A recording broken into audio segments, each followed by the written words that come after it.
Ada satu rumah teman-teman sekalian, di situ ada orang bunuh diri, gantung diri. Kira-kira mau beli rumahnya nggak? Jawab jujur ya. Kenapa nggak mau? Hah? Setelah saya jelaskan malam ini, beli besok ya. Diskonnya buat saya. Baik, banyak orang jawabannya takut. Kenapa takut? Ada ruh gentayangan. Baik, simpan contoh itu. Ada contoh kedua teman-teman. Ada satu rumah, tadi bunuh diri ya. Sekarang satu rumah dibunuh oleh perampok. Mau beli rumahnya nggak? Sama juga. Masya Allah cuma 3 orang yang jawab, yang lain berani semua ini.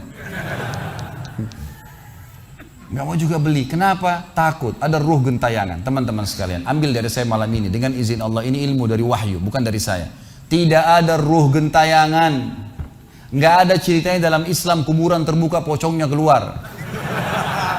Nggak ada itu. Nggak ada tangan dari kloset tarik-tarik orang.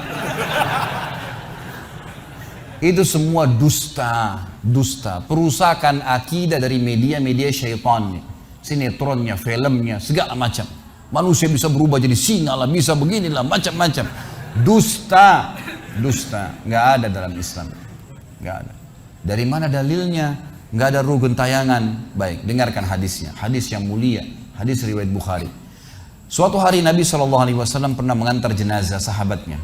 Waktu jenazah tersebut ditaruh di kuburan, kata Nabi SAW, kalau seseorang mukmin meninggal dunia, siapa orang mukmin teman-teman sekalian? Orang yang sudah menggabungkan antara rukun Islam sama rukun iman.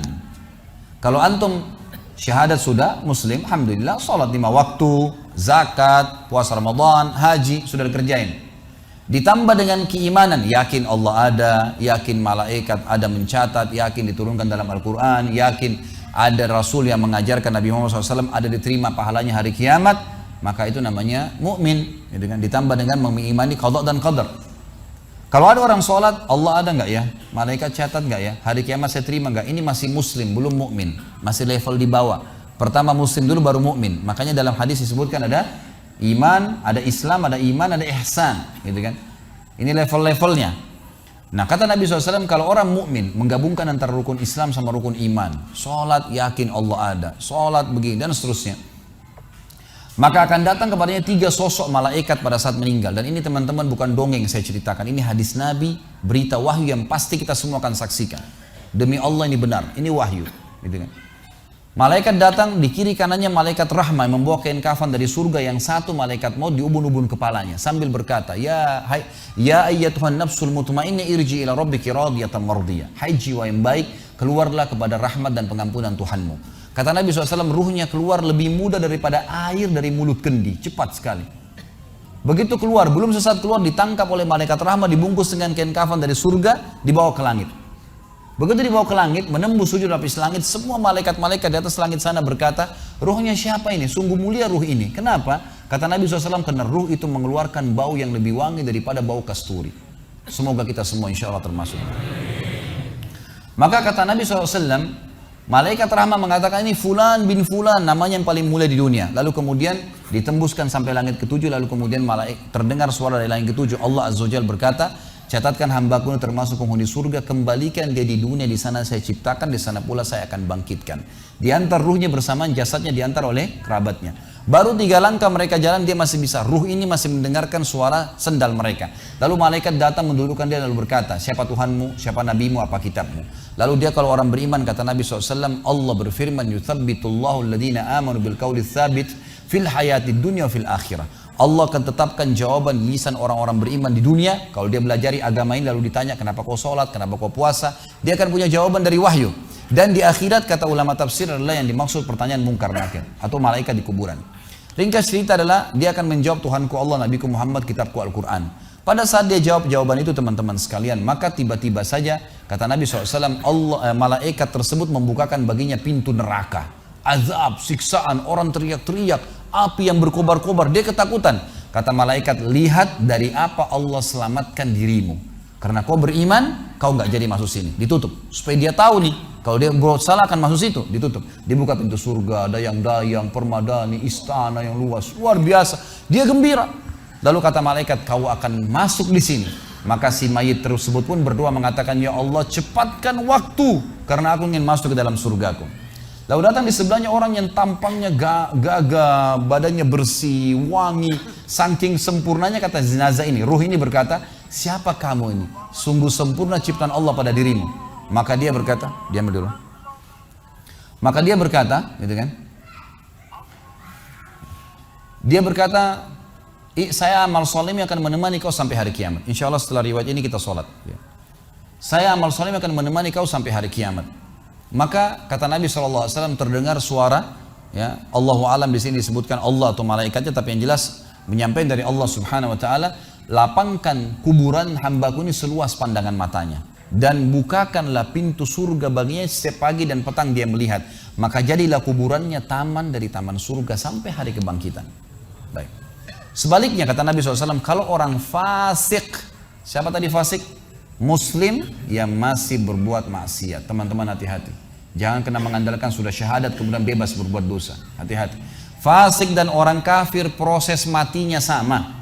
Kata Nabi SAW, orang fasik dan orang kafir akan datang kepadanya 3 malaikat. 2 malaikat azab di kiri kanannya, 1 malaikat maut dibunuh-bunuh kepalanya yang berkata, hai jiwa yang busuk, keluar kepada kemurkaan Tuhanmu. Maka ruhnya berantakan di tubuhnya, tidak berani keluar. Lalu malaikat maut menariknya dengan keras, ibaratnya seperti bulu domba yang dibasahkan, dililitkan di pohon berduri lalu ditarik dengan keras sehingga berantakan bulu domba itu. Keluar, belum sesaat keluar ditangkap oleh malaikat azab, dibungkus dengan kain kafan dari neraka, dibawa. Baru langit pertama nggak dibukain pintu oleh para malaikat. Lalu malaikat langit berkata, siapa ruh ini? Sungguh buruk ruh ini. Kenapa? Kata Nabi SAW, karena ruh itu mengeluarkan bau yang lebih busuk daripada bau bangkai. Wa na'udzubillah. Lalu malaikat azab membawa mengatakan, ini ruhnya fulan bin fulan. Ya. Orang yang disebutkan nama paling buruk di dunia. Lalu terdengar suara dari langit. Allah berkata, catatkan hambaku ini termasuk penghuni neraka. Di sana, kembalikan dia di dunia, di sana saya ciptakan, di sana pula saya akan bangkitkan. Di antara ruhnya bersamaan pengantarnya mengantar jenazahnya. Begitu masuk dan 3 langkah. Ya. Orang-orang mengantarnya lewat, malaikat datang mendudukkan dia mengatakan siapa Tuhanmu, siapa Nabimu, apa kitabmu. Walaupun muslim, rekam baik-baik ini. Ya. Lahir dalam keadaan Islam, sesekali sholat, fasik, masih banyak maksiat tidak tobat sebelum meninggal, sama. Jawabannya kata Nabi SAW dengan orang kafir, innama aqulu kama kana yaqulun nas. Saya nggak tahu, saya cuma ikut-ikut dulu orang bilang apa, nggak bisa jawab. Lalu kemudian dibukakan baginya pintu surga, dayang-dayang, permadani, istana, pemandangan yang luar biasa, gitu kan? Maka dia kagum, kata malaikat, lihat dari apa kau haramkan dirimu. Dulu kau bisa masuk sini, tapi kau tidak mau, ditutup. Dibuka pintu neraka, azab, siksaan, orang dipotong, teriak-teriak, kesakitan. Lalu dia ketakutan, kata malaikat, ini tempat kau selamanya, kau tidak akan bisa lari. Maka dia berdoa mengatakan, ya Allah jangan kau cepatkan waktu karena aku tidak ingin masuk ke dalam nerakaku. Lalu datang di sebelahnya orang yang buruk tampangnya, bau badannya nggak enak. Lalu saking buruknya kata jenazah ini, kata ruh ini, siapa kamu ini? Pergi dari saya, sungguh buruk ciptaan Allah pada dirimu. Maka dia mengatakan, tidak, saya amal burukmu yang akan menemani kau sampai hari kiamat. Lalu dalam penutupan hadis Bukhari ada 2 riwayat. Yang pertama, Allah Azza wa Jal ya, mengirim kepadanya malaikat yang tidak punya penglihatan dan pendengaran. Allahu alam bagaimana nih? Yang membawa sebuah besi. Yang kalau besi itu seluruh jin dan manusia bersatu mau membalik saja mereka tidak mampu. Bayangkan seluruh jin miliaran, seluruh manusia miliaran, balik saja mereka tidak mampu. Ini saking kuatnya malaikat tersebut. Maka menghantamkan ke tubuh orang ini hancur, diutuhkan kembali lagi. Begitu terus sampai hari kiamat. Riwayat yang kedua mengatakan Allah Azza wa Jal membuat dinding kuburannya merengut tubuhnya, menjepit tubuhnya sampai seperti ini tulang rusuknya. Kembali lagi, kata ulama hadis digabungkan keduanya, dipukul sambil diremukkan, dikembalikan lagi, begitu terus sampai hari kiamat.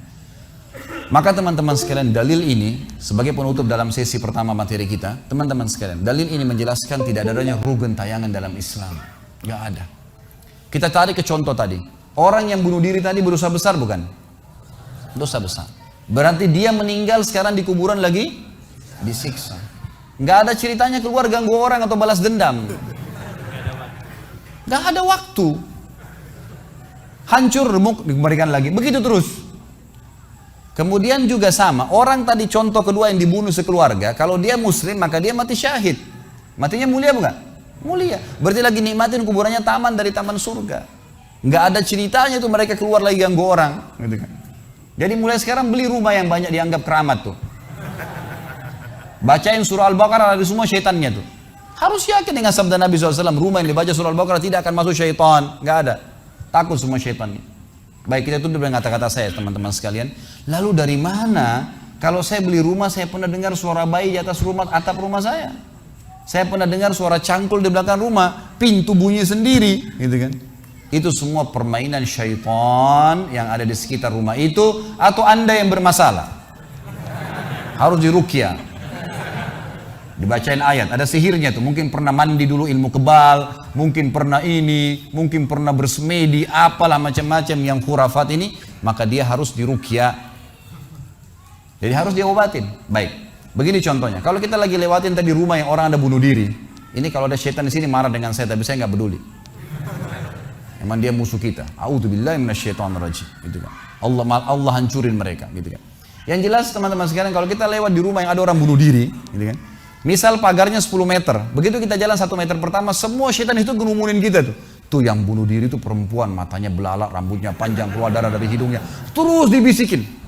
Orang yang takut, manusia yang takut, maka pada saat dia balik ke tempat yang tadi syaitan bisikin dia itu, dia lihat betul nanti perempuan tuh. Karena dia takut, jadi dia bisa lihat. Yang takut saja bisa lihat, yang tidak takut tidak bakal lihat. Makanya kalau ada temannya jalan di sebelah nggak takut, tanya, kau lihat nggak? Dia bilang nggak. Kalau dia bayangkan nenek-nenek, dia lihat nenek-nenek temannya.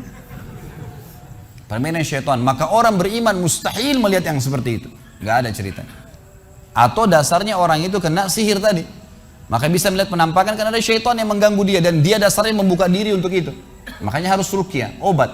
Gitu kan? Ada metode pengobatan, tentu bisa lihat di YouTube, ada ceramah saya, ruqyah syariah. Ya, nama saya diketik, insya Allah ada tata cara yang sudah saya ajarkan caranya mengobatin itu. Tapi yang jelas itu semua permainan syaitan, teman-teman sekalian. Dan inilah poin pertama, pintu pertama untuk takut kepada Allah Subhanahu wa taala. Artinya semua selain Allah dalam makhluk jangan pernah takut dengan mereka. Syaitan pun yang biasa dianggap menakutkan bagi manusia itu dusta semua. Sampai sabda Nabi SAW mulia hadis Bukhari, siapa yang membaca Bismillah, Bismillah, maka syaitan yang ada di sekitarnya menjadi kecil seperti lalat. Jadi orang yang gambarkan syaitan besar itu tidak benar semua.